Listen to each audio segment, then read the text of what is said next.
इतनो खतरनाक नशा है दद्दा कुर्सी को कि वो फिर जो नहीं देखे कि कौन के पानने कौन के नहीं पानने। हाँ वो तो गोड़ो लूम जात सीधो, वो तो खतरनाक काम है यार। इंद्र ने सोचा ऐसा ना हो कि उद्यान नाम के जो ऋषि हैं उनकी तपस्या बढ़ जाए और वो मेरे पद को ले लें, इंद्र बन जाए, मैं गिर जाऊं। तो उन्होंने अपने कुछ सेवकों से कहा कि जाओ और तुम्हें उद्यान नाम के ऋषि को यह बताना है जैसे जमाने जम जाए कि बिना शादी करें तुम्हारी मुक्ति न हो जाए, जो संतान न हो जाए। कैसे बेशादी कर नहीं रहे, बे बैठे भजन खो। भगवान के कुछ दरबारी देवता महात्मा बन बन के उद्यान नाम के ऋषि के पास आए, बगल में बैठ गए, बोले महात्मा तुम्हारा भविष्य वर्तमान भूत में सब जानता हूं, तुम्हारे माथे की रेखाएं कह रही हैं कि अगर तुम्हारी शादी नहीं होगी तो तुम्हारी मुक्ति नहीं होगी, पुत्र होना जरूरी है, पुत्र भाव चाहिए। अच्छी जमा के बे तो सब लौट गए। अब उद्यान नाम के ऋषि बैठे बैठे सोचत भगवान पुत्र हो तो, पुत्र हो तो, पुत्र होना था, पुत्र होना था, मेरे यहां पुत्र होना था। पुत्र की इतनी कामना मन में, 24 घंटा जहां राम राम राम राम या जो भी भजन कर रहे थे, अब वो की जगह पुत्र पुत्र पुत्र पुत्र पुत्र। एक दिन की बात, पुत्र पुत्र का चिंतन कर रहे थे और उद्यान नाम के ऋषि का तेज गिर गया। वो गिरा एक फूल पर। उद्यान नाम के ऋषि ने वो फूल उठाया, सामने बह रही थी नदी, और वो तेज जो रखा था उस पुष्प पे वो नदी में रख दिया। वो बहने लगा। बहते बहते बहते बहते बहते बहते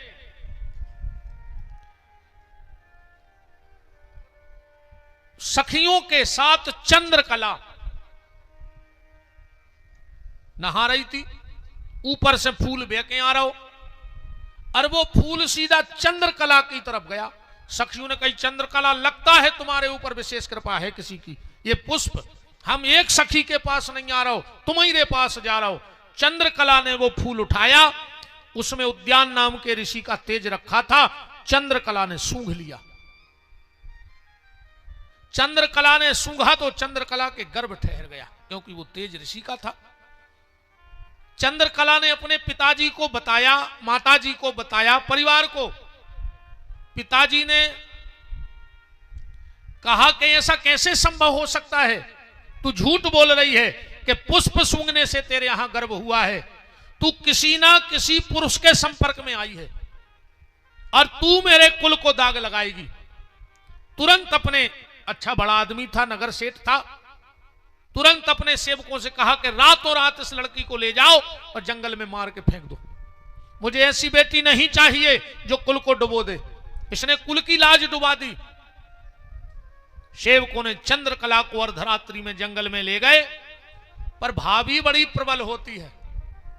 भगवान को जो काम करना है, जो निमित्त बनाने हैं,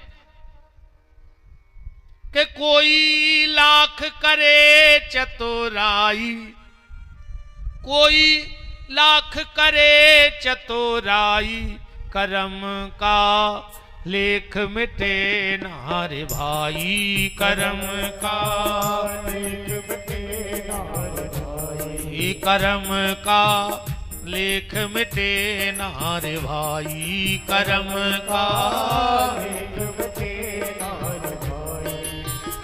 कोई लाख करे चतुराई, कोई लाख करे चतुराई, करम का लेख मिटे ना रे भाई, करम का लेख मिटे ना रे भाई, करम का लेख मिटे ना रे भाई, करम का लेख मिटे ना रे भाई। जो सेवक चंद्रकला को मारने जंगल में ले गए और बोले कि सुनो, तुम्हारे पिताजी ने तो आज्ञा दी है कि मार के नदी में फेंक देना, जंगल में जला देना, पर हम लोग हत्या नहीं करना चाहते। अगर तुम चाहती हो कि हम सबके प्राण सुरक्षित रहें तो हाथ जोड़ के प्रार्थना है, हम तुम्हारे प्राण तो तुम्हें जिंदा छोड़ रहे, पर कभी तुम लौट के अपने परिवार को मत दिखना।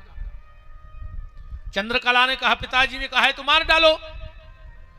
बोले नहीं नहीं, हम लोग हत्या नहीं करेंगे, पर आदेश है, हम गुलाम हैं उनके, पर तुम जाओ। इतनी कह के सेवक लौट गए। चंद्रकला जंगल में रहने लगी। वहीं बगल में एक बड़े सिद्ध ऋषि रहते थे, उनकी कुटिया में चंद्रकला रहती। महात्मा अपने त्याग तपोबल से सब जान गए। अब चंद्रकला के गर्भ तो था ही। एक दिन चंद्रकला बैठी थी और उसको छींक आई और इसके नाक से एक पुत्र प्रकट हुआ। उसका नाम था नचिकेता। ध्यान से सुनते जाना, क्योंकि नाक से प्रकट हुआ तो नचिकेता। अब वो इतना रोवे कि चुप्पाई नहीं होवे। चंद्रकला को बड़ी गुस्सा आई कि ऐसा कैसा बेटा, एक तो हमने फूल सूंगो सो गर्भ रहेगा, के बाप को पता है नन्या कुआ है, अजा भावई और हीरा सी ऋषि की सेवा करत, सो जो रोता ही रहत। एक बनाओ संदूक और वो में धरो नचिकेता और नदिया में बहा दो कि जाओ तुम अपने बाप आई के जाओ जहां हो। सो वो संदूक बहते बहते उद्यान नाम के ऋषि भाई नदी हती। अब वे तो पुत्र को तो उनको मोह बहुत खतरनाक लगो, तो कैसे जमा गए थे वे सब। उसी समय वो स्नान करने गए, संदूक बहता आ रहा था, खोल के देखा तो पुत्र था। समझ गए कि मैं पुत्र कहता था, भगवान ने मुझे यही पुत्र दिया है। लाके उसका लालन पोषण करने लगे। एक दिन चंद्रकला के मन में विचार आया कि लगता है कि पुत्र तो पिता के पहुंच गया, पर मुझे भी तो पति का दर्शन करना चाहिए। तो एक संदूक बना के चंद्रकला बैठ गई और वो भी उद्यान नाम के ऋषि के यहां पहुंच गई। अब वो तो बड़े त्यागी तपस्वी और त्रिकालदर्शी महात्मा थे, जान गए कि यही पुत्र है, यही शेष जन्म हुआ तो ये मेरी पत्नी है। अब चंद्रकला और उद्यान नाम के ऋषि रहते हैं, भजन करते हैं। नचिकेता नाम का पुत्र वहीं रहता है। एक दिन सुबह सुबह उद्यान नाम के ऋषि ने अपने पुत्र नचिकेता से कहा कि नचिकेता जाओ और समिधा लेके आओ, जंगल से हवन होना है। कुछ देर बाद जब नचिकेता लौट के आए तो क्या देखा कि उद्यान नाम के ऋषि और चंद्रकला सांसारिक कर्म में थे और झुपड़िया का दरवाजा खुला था। उन्होंने सोचा इतने जल्दी थोड़ी बेटा लौट के आ जाएगा, तो सांसारिक कर्म में थे। नचिकेता ने 2-3 बार आवाज लगाई कि इशारा हो जाए, मां बाप हैं, इशारा हो जाए तो ये लोग मर्यादा में आ जाएं, पर कोई ध्यान नहीं दिया। तो नचिकेता को क्रोध आ गया और कहा, जिस वक्त भजन पूजन करना चाहिए, ये संध्या का समय था, सुबह का वक्त था, इस वक्त भगवान की आराधना होनी चाहिए, और तुमने चोला ऋषि का पहना, फिर भी तुम्हें शर्म ना आई। पहला मैं पुत्र ऐसा रहूंगा जो माता पिता को दुष्कर्म का दंड दूंगा। मैं तुम दोनों को श्राप देता हूं, तुम दोनों अंधे हो जाओ। यहां श्रवण के माता पिता ध्यान से सुन जाइयो कथा। श्रवण की माता का नाम था चंद्रकला और पिता का नाम था उद्यान ऋषि। नचिकेता ने श्राप दे दिया और कहा कि तुम लोगों एक दूसरे का संसर्ग हुआ है तो निश्चित अब संतान होगी, और मैंने बार बार तुम्हें चिल्लाया पर तुमने मेरी बात को श्रवण नहीं किया। अब जो पुत्र होगा उसी का नाम श्रवण होगा। तो सुबह के संसर्ग से, पति पत्नी के मेल से जो पुत्र हुआ वो श्रवण कुमार हुआ। नचिकेता खड़े हो गए। उद्यान नाम के ऋषि ने श्राप दे दिया, नचिकेता तूने मां बाप को श्राप दिया है, तू भटकता रहेगा, कभी नरक में, कभी स्वर्ग में, कभी नरक में, कभी स्वर्ग में। तो पिता के श्राप के कारण नचिकेता, आप लोगों ने कई बार सुना होगा, फिर नचिकेता ने 27 नरकों को वर्णन करवाओ है। ऐसे में कई बार नरक गए, कई बार उन्हीं ने स्वर्गों की बताई कि कौन से नरक में का दंड मिलत है। अब नचिकेता को छोड़ो, दूसरा विषय धराओ श्रवण कुमार की तरफ। श्रवण कुमार का जन्म हुआ इन्हीं अंधे के यहां। चंद्रकला और उद्यान नाम के ऋषि के यहां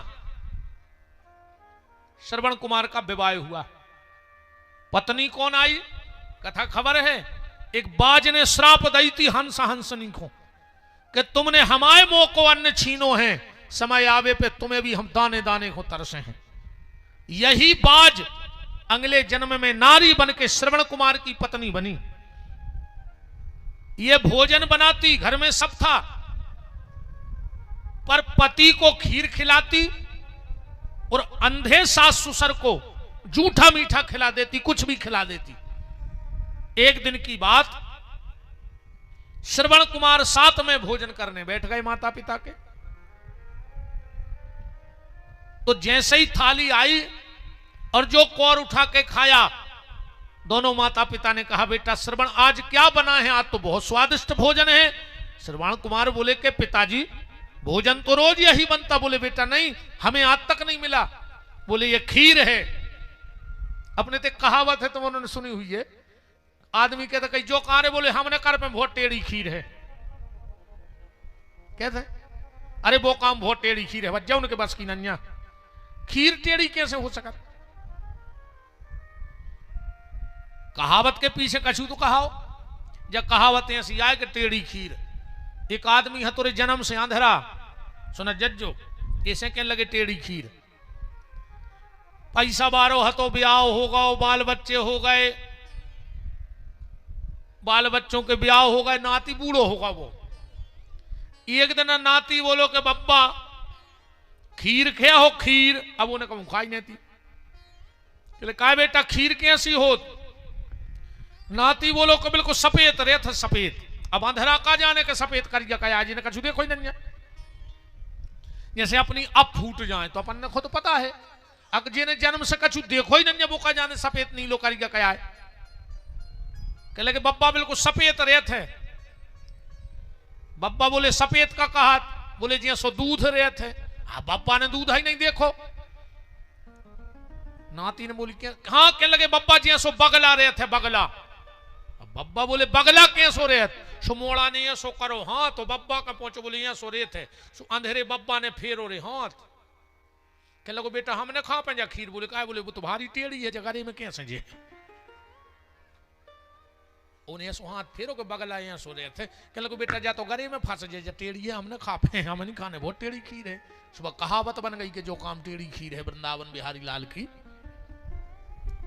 श्रवण कुमार की आंखों में आंसू आ गए और तुरंत पत्नी से कहा कि दुष्टा पापनी, अभी तक तूने मुझे अंधेरे में रखा। मैं इतना 56 भोग खाद्य सामग्री रोज लेके आता था और तू मुझसे कहती थी कि तुम्हारे माता पिता को बना बना खिला रहे हैं, और मेरे माँ बाप कह रहे आज पहली बार जीवन में मैंने कभी पूछा ही नहीं। मैं आप सबसे भी हाथ जोड़ के निवेदन करता हूं, अब तुम्हारे खूब 9 दिन मां की पूजा करो, हमें कोई दिक्कत नहीं है, पर जो मूर्ति में माता है उसकी पूजा तो करना, पर जो जन्म देने वाली माता है उसका दिल मत दुखा देना, वरना मंदिर में बैठी माता तुम्हारा कुछ नहीं कर पाएगी। इस चीज का ध्यान रखना। तुम्हारे बूढ़े माँ बाप को तुमसे कुछ नहीं चाहिए, सिर्फ 2 चीजें चाहिए बस।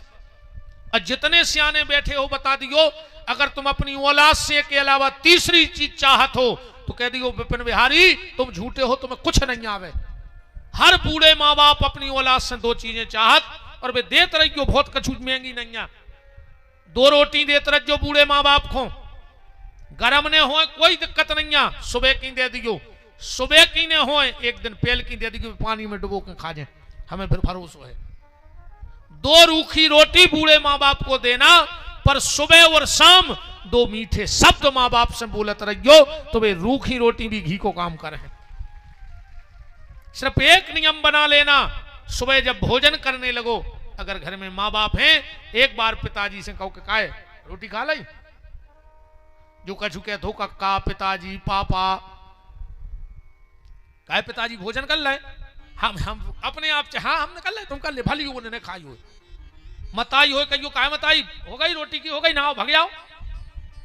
कभी कभार साल 6 महीने में 1 रोटी अपने बूढ़े माँ बाप के साथ जरूर खाना। कभी अंदाज करियो यार, तुम कितना उम्र हो गई तुम्हारे, तो अगर बाप है और तुम्हारे खुद के मोड़ी मोड़ा तुम्हारी ब्याह बड़े हो गए हो, अरे कम बूढ़ो बाप रोटी खा रहा हो, एक आध दिन यार अचानक जाके बगल में बैठ के और बाप की टाठी में से कोरा टोर के तो देखियो और फिर बाप को मुंह देखियो, तुम्हें ऐसा लगे है कि पूरे दुनिया को पुण्य आज हमारे बाप के चेहरा पे झलक गओ और वो आशीर्वाद हमें मिल गओ। कभी बूढ़ी माँ के साथ एक रोटी खा के देखना, लुगाओं को जूठो तो खूब खा रहे दद्दा हरो, हाँ लुगाओं को तो खूब खा रहे जूठो, मिले सुर मेरा तुम्हारा, हमने कल कही थी। और घरवारी को जूठो खेल सो बुद्धि खराब हो जाए, मार जाओ। अरे तुम बहु दद्दा को जूठो खात रहे हो तो जानियो कि लक्ष्मी नारायण को प्रसाद या रोज मिल रहा हो तुम्हारे लाने। कभी कभी बूढ़े माँ बाप के साथ एक दो रोटी, कब तुम खावे बैठे पापा ने करे आओ आओ एक रोटी खा ले हमारे संगे, घर बैकुंठ बन जाए, स्वर्ग बन जाए, तुम आओ। हमारी ये हल्की हल्की बातें अपना कब खा के देखियो, अब बाप के संगे अमताई के संगे एक रोटी बिल्कुल इच्छा ने होए, हम तो इतने तक कह रहे उनके सामने मुंह में भर लियो, बाहर जाकर थूक दियो, पर उनके सामने कोरा मुंह में भर लियो, फिर देखियो तुम बूढ़े मां बाप की खुशी। श्रवण कुमार ने कहा, पापनी तूने मेरी गैर मौजूदगी में मेरे बाप बाप को रूखा सूखा खिलाया, अब मैं तेरा साथ नहीं रहूंगा, मुझे नहीं रहना। और श्रवण कुमार ने बनाई कांवर, ध्यान से सुनियो, जो जे को बेके आओ है वही काटने। हंस और हंसनी ने रस्सी में दो ही तरफ कछुआ लटका के ले गए, आज वही कछुआ श्रवण कुमार बन के आओ और बे अंधा हंस हंसनी को कंधा पे लेके जा रहा है तीर्थ यात्रा के लाने। तीर्थ यात्रा कराई। अब 5 मिनट में हमें कथा को विराम करें, एक अच्छो भेद खोल के। विद्वानों के बीच में एक बड़ो विवाद है शब्द भेदी बाण को, कि शब्द भेदी बाण क्या है।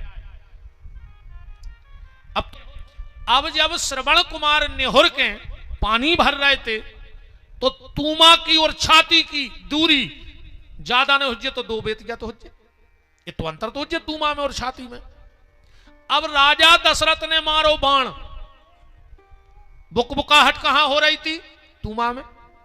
तो बाण कहां घलने? तो तूमा में। छाती में तो बुकबुकाहट होने रही थी श्रवण कुमार के, आवाज कहां आ रही थी? तूमा में। Book book book book book, पानी भरो तो बुकबुकाहट, कुछ भी भाषण डुबा दो। तो बाण कहां घलने? तो तूमा में। और घलो छाती में, तो काय को शब्द भेदी बाण? शब्द भेदी बाण का मतलब है बाल जितना भी अंतर नहीं आना चाहिए निशाने में, तो सब तीरंदाज कहा है। नहीं ऐसो तो तुम हमें धनुष बाण धर दे, सो हम जानते हैं जहां चाहे। अब पहले अपन ने भयंकर चले, मैंने तो भयंकर धनुष बाण बना रहे, पहले बांस की पंच के बना लेते और गुड़खुड़ू के बाण, हाँ गुड़खुड़ू मैंने भयंकर चला है, हल्के में खेलते गुड़खुड़ू के बाण। और लक्कड़ पाइप को काट लो तो पुंगा, अन्य चिपका दो, पीछे बांधे हुए भरी है गुड़खुड़ू। भी तो एक बार एक खुगा लगाओ तो फिर भारी मारो तो सोमोरों ने बंद कर दो, वो भयंकर धनुष बाण खेलते। जब वहीं राम जी आती सो लगा ही नशा है, तो बचपन ही होते यार। ये तो जब तो सब बेईमानी आए, सब नकली फिर रहे, असलियत तो न कर गई 10-11 साल नो रहे थे असली जिंदगी। बाकी तो सब दिखावटी बनावटी मौका परस्त, जहां गए उतई कैसे हो गए। मंदिर की छिड़िया चढ़े सो हरिश्चंद्र के बाप बन गए, और जो मंदिर में से निकले सो चंडाल के चंडाल गरे काट भी तैयार हो गए। अब तो अपन जगह के हिसाब से अपन हैं, अपने हिसाब से अपन नहीं है। अब जैसी जगह उसे अपन बन जात, जबकि हमारे हिसाब से तुम जैसे हो, तुम जहां जाओ उसी जगह बने तो तुम हो। और कहूं भेद जहां गए उतई कैसे हो गए, तो बहरूपिया हो। आज का आदमी आदमी नहीं है, बहरूपिया है। तो ये शब्द भेदी बाण का मसला क्या है, जल्दी समझ ले। नातर तो श्रवण कुमार को चरित्र भी बहुत हो जाए, 2-4 दिन तो खिंचाई जाता, वो तो हमने जल्दी जल्दी तो मोनो को कैसे पर्चा दो तो हमारा कर्तव्य हमारी के है। हमसे ने बन हमने कही थी हम ढूंढ के ले आए हैं, कहूं से मनो सुने हैं तुमने हमें ने बन हम को विद्वानों को फोन लगा लें, को महात्मा को हम बाबा ढूंढ ले आए हैं। शब्द भेदी बाण इसलिए चूक गया उस दिन राजा दशरथ का, क्योंकि राजा दशरथ को श्राप था। किस बात का? देवासुर संग्राम भाव। दशरथ जी लड़वे गए देवताओं की तरफ से, दिन भर लड़ाई होवे, रात में शुक्राचार्य जी उठावे मृत संजीवनी और राक्षसों को जिंदा कर दी। सवेरे बेई के बेई फिर ठाणे लड़वे। देवता तो घबरा गए कि अपने तरफ के निपटत जा रहे, वो तरफ को एक नहीं मर रहा हो जाएंगे तई सवेरे। अब क्या किया जाए, तो सबने कही कि एक ही उपाय है, अगर शुक्राचार्य की संजीवनी नष्ट कर दी जाए। बोले बे गुफा में धरे बा। बोले दशरथ कर सकत। बोले कैसे? बोले शब्द भेदी बाण छोड़ दे। जैसे ही वे जे हैं घट उठे हैं, आवाज शब्द भेदी को मतलब हवा के शब्द पे खेलते कि तन नक्शी कट्ट की भी आवाज हो जाए, बाण घल नष्ट हो जाए। शुक्राचार्य जी शाम को जा रहे थे गुफा में, दशरथ जी छुपे बैठे ही थे, पीछे से बाण छोड़ दो कि जहां आवाज होए उतहीं बाण घल जाए। जो दशरथ शुक्राचार्य ने अमृत का घट उठाया, बाण घला, अमृत नष्ट हो गया। शुक्राचार्य की आंखें लाल और श्राप दे दिया, दशरथ तुझे बहुत घमंड है शब्द भेदी बाण का, जा मैं तुझे श्राप देता हूं, एक दिन यही शब्द भेदी बाण तेरी मृत्यु का कारण बनेगा, और जिस दिन तेरा बाण चूक जाए समझ लेना तेरी मौत पक्की हो गई। दशरथ जी लौट के आए, देवताओं से बोले कि बताओ हम अच्छो करवे गए थे, तुम्हारों के चक्कर में हम और मारवे को ठिकानो बन गए। शुक्राचार्य जी ने श्राप दे दिया। बृहस्पति बोले चिंता मत करो, परहित बस जिनके मन माही, अब परहित सरस धर्म नहीं भाई, तुमने सृष्टि के हित में यह काम किया है तो हम देवताओं का आशीर्वाद है।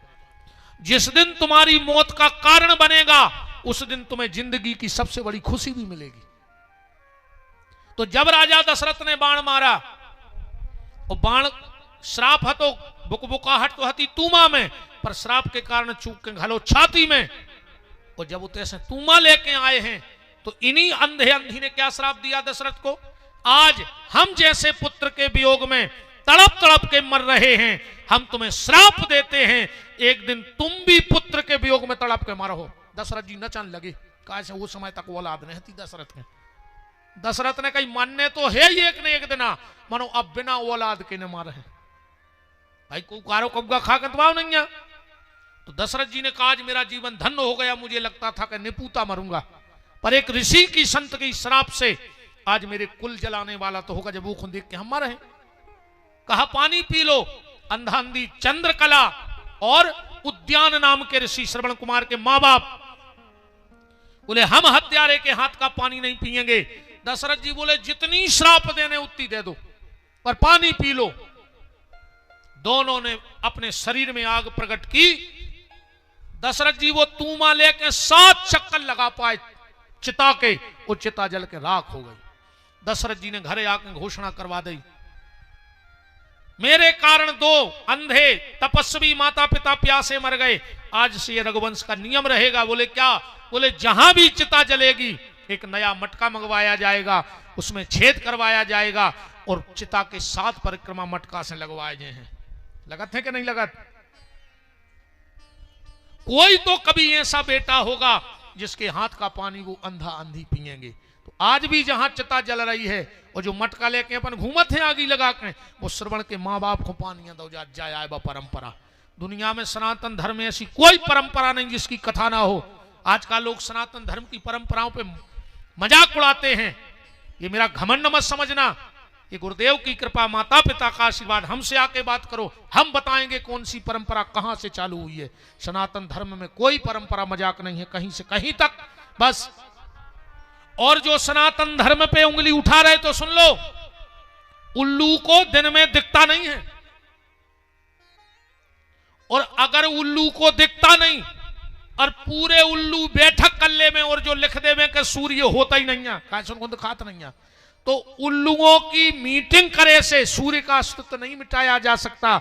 ऐसे हजारों पापी इकट्ठे हो जाएं उल्लू की तरह, फिर भी सनातन धर्म को नकार नहीं सकते हैं। दुनिया की कोई परंपरा नहीं जिसकी कथा शास्त्र में ना हो, पुराणों में ना हो, वेदों में ना हो, बस तुम्हें ढूंढना है। गलती आप लोगों की नहीं, गलती कुछ हम लोगों की भी है। आजकल कथा ने देखे नौटंकी हो गई, हर 2 मिनट में थप्पड़ी बज रही हैं, हर 2 मिनट पे भजन हो रहे हैं, फिर नच रहे हैं, फिर को आ रहा हो, फिर को जा रहा हो, 2-3 घंटा बीच में मालई बारे चढ़ चढ़ बैठ रहे। अब ना ये भज्जे भज्जा नाराज हो जाए, भेज नाराज हो जाए सो भाग जा, नाराज हो जाओ भाग जाओ, वाहो ने अज्जो। कथा की मर्यादा होनी चाहिए। कथा में ज्यादा भजन शुरू में कर लो, आखिरी अब रात भर डरी सुखाओ सीताराम गांव भर के बैठ के, पर कथा में कथा भाव चाहिए। तो आजकल हर 2 मिनट पे भजन बज रही हैं, थप्पड़ी नच रहे हैं सब, कह बमा कभी खुआए आए पनते बताओ। भजन गाओ सुनाए, पार्टी खड़ी हो गई, कहीं वो मीरा को भाव आया, तो मीरा जब नचती सो का कैमरा देख कहती के रील बना देख हमारी, यही कौम खराब है, हमें सांची सांची कह देने। तो आदमी के तो कछु भी सत्य बोलते हैं, और सत्य हमेशा कड़वा होता है। सत्य सुनवे की दम चाहने, सांची कहवे तो हर आदमी फिर रहा हो, पर सांची सुनवे की भी तो दम होए। अब हर आदमी कहते भैया हम तो सांची कहते हैं, हम तो सांची कहते हैं, और हम कहूं तुमसे सांची कह दें। फिर अगर सांची कहवे की दम है तो सांची सुनवे की दम राखो, और जो दिन सही सही सुनन लगो कोई दिन से सही सही गली भी चलन लगो। गलत सुनो तो गलत गली जे हो भाई, जोन गली को पता बताओ जो वही गली नहीं हो। सत्य सत्य होता है, तब से ये परंपरा। अब कल हम तुम्हें बहुत परंपराएं बताएं, तुम उन्होंने कल्पना ने करी हुज्जे, कहां से कौन कौन नियम कैसे अपने ते बन के आए हैं। अब को प्रमाणित और भी धरी है शायद पर्चा।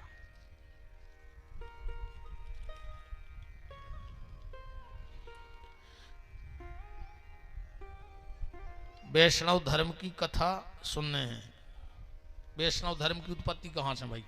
अब आज तो टेम पूरा होगा, आज जैसे श्रवण कुमार को पर्चा पूरा होगा, ये कोई भी कोशिश करे भी हमसे न बंद, हम कोनो से पूछ ले रात में, हो मनो बता दे, हम पूछ ले रात में कोनो को फोन लगा कर। और भी धरी जी तो कछु हो, ये तो 2 हाल लिखे धरी कछु नहीं है। तो सृष्टि की उत्पत्ति परीक्षित जी सुन रहे हैं। शेष चर्चा आपसे अब कल हुई है। अब हमारे कथा के मुख्य यजमान श्री ताहर सिंह जी मुरारी वाले, हमारे सभी आज के सह यजमान, हमारे सागर से भैया श्री राम नरेश पाठक जी, डॉक्टर साहब, गणेश जी, हमारे छोटे भाई हमारी मौसी के सुपुत्र भैया सोनू दुबे जी बंडा से,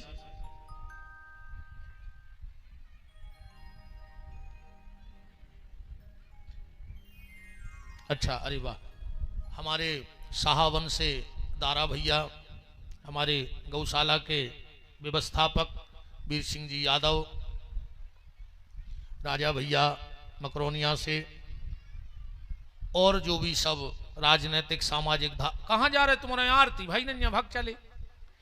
इतनी भर कह दे के कथा बंद, आदमी इतनो खुश हो जैसे 20 साल की सजा पूरी हो गई हुए। हे भगवान आज बचा लो तुमने। हमारे मजगुआ से दाऊ प्रभु सिंह जी। एक और बात है, जो हमारी गौशाला में कथा होती है, पिछले बार जिनके माध्यम से हम आपसे इस दिव्य भव्य कार्यक्रम से जुड़ रहे हैं, श्री कल्याण सिंह जी पूर्व सरपंच, उन्होंने कहा था कि हम गौशाला के मुख्य यजमान बनेंगे, पर उन्होंने कहा चलो हम अगली बार बन जाएंगे। इस बार कर्रापुर से गौशाला के मुख्य यजमान बन करके श्री विक्रम सिंह जी, पूज्य उनके पिताजी स्वर्गीय डीलन सिंह जी की स्मृति में गौशाला के मुख्य यजमान बनकर के बैठेंगे कथा में, और उनके द्वारा 1,01,000 रुपए की राशि गौ माता के लिए भेंट की जाएगी। विक्रम सिंह स्वर्गीय श्री डीलन सिंह जी, उनकी पुण्य स्मृति में उनके सुपुत्र विक्रम भैया मुख्य यजमान बनेंगे, और 1,01,000 रुपए गौशाला के लिए गौ सेवा को भेंट करेंगे, और मुख्य यजमान वो बनेंगे। अब हमारे बामोरा परिवार से भैया श्री लखन सिंह जी बामोरा उपस्थित हैं, उनका बहुत बहुत मान है। क्षत्रिय समाज के जिलाध्यक्ष भी हैं। जय जय राजेश्वर जी आ जाइए। और हमारे राजेश्वर भैया आ जाओ, आ जाए राजेश्वर सेन जी, आ जाए। और घुआरा से भी भगत पधारे हैं, जो अभी एकादशी से कथा है उनका भी बहुत मान है। ललितपुर से भी भगत पधारे हैं। अब हम आरती में चलेंगे। भैया श्री लखन सिंह जी बामोरा, राजेश्वर सेन जी, हमारी गौशाला की टीम, जय जय, सभी भगवान की मंगलमयी आरती में सम्मिलित होंगे। और कल की कथा, वाह पत्रकार मोह, अरे वाह वाह वाह, टिंकू गोस्वामी जी, वाह, जय जय। आओ भैया, सब जनों को खूब खूब मान है घुआरा से पधारे सब भक्तों का। कल की कथा, सनातन परंपराएं कहां से बनी, कैसे उत्पत्ति हुई। अरे मजानत है भज्जा,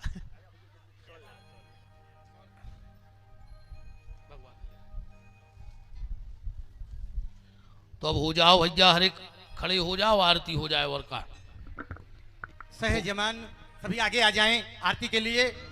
क्रमशः गोपाल प्रसाद नामदेव जी, हल्के पटेल जी, प्रकाश पटेल जी, भैया नीलेश चौबे जी, साहब सिंह भैया नेची बाखर वाले, भैया नरेंद्र सिंह जी गोरा, भाई साहब सिंह जी गोरा, पंडित श्री ताराचंद पांडे सल्लू महाराज, भैया जसवंत सिंह जी मुरारी वाले, भैया श्री बैनी प्रसाद शर्मा जी, भैया श्री गुड्डू राठौर, भैया श्री रामजी राजपूत जी, भैया कल्याण सिंह जी पूर्व सरपंच, और भैया श्री हमारे सचिन सिंह जी सिमरिया 11,101 रुपए की धनराशि देकर के सहयजमान के रूप में हैं। और भैया विजय नेमा जी 3100 रुपए दे रहे हैं। सभी सहयजमानों से आग्रह है कि आगे की ओर सब परिवार आ जाएं और आरती में सम्मिलित हों। आप ही आगे बढ़िए। चलो भैया, हमारे श्री कल्याण सिंह दाऊ जी ने विक्रम भैया से संकल्प भी करा दिया है मुख्य यजमान का, और इससे अच्छी पूर्वजों के निमित्त कोई कार्यक्रम नहीं हो सकता है जो आपने संकल्प लिया है। चलिए बड़े भाव के साथ आरती, और फिर प्रसाद लेके अपने गृह को प्रस्थान।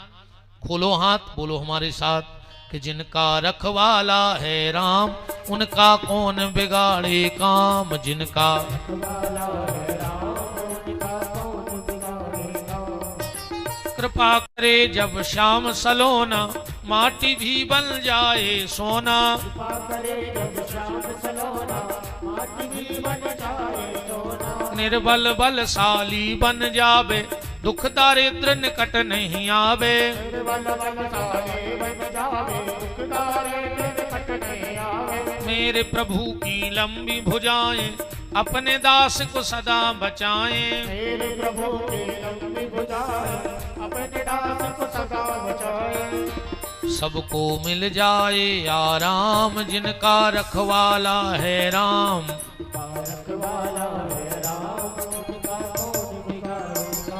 दोनों हाथ ऊपर उठाओ, बोलो हमारे साथ, हे मेरे नाथ मैं आपको कभी न भूलूं। हे मेरे नाथ मैं आपको कभी न भूलूं। हे मेरे नाथ अब तो दया करो।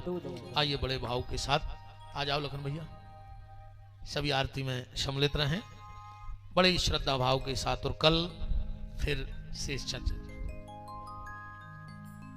हरिः ओम चंद्रमा मनसो जातसो सूर्यो जायतो श्लोत्वादाय शशाणस्य मुखाद्वनेरयायतो। आरती आरती बदलते जाना, सबको देते जाना।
गए बिहारी तेरी आरती गाए।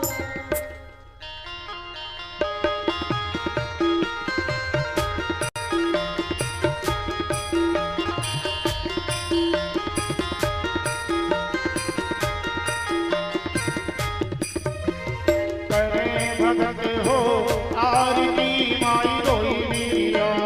करे भगत हो आरती माई दोई बिरिया। दोई बिरिया दोई बिरिया दोई बिरिया माई दोई बिरिया। माई दोई बिरिया। करे भगत हो आरती माई दोई बिरिया। करे भगत हो आरती माई दोई बिरिया।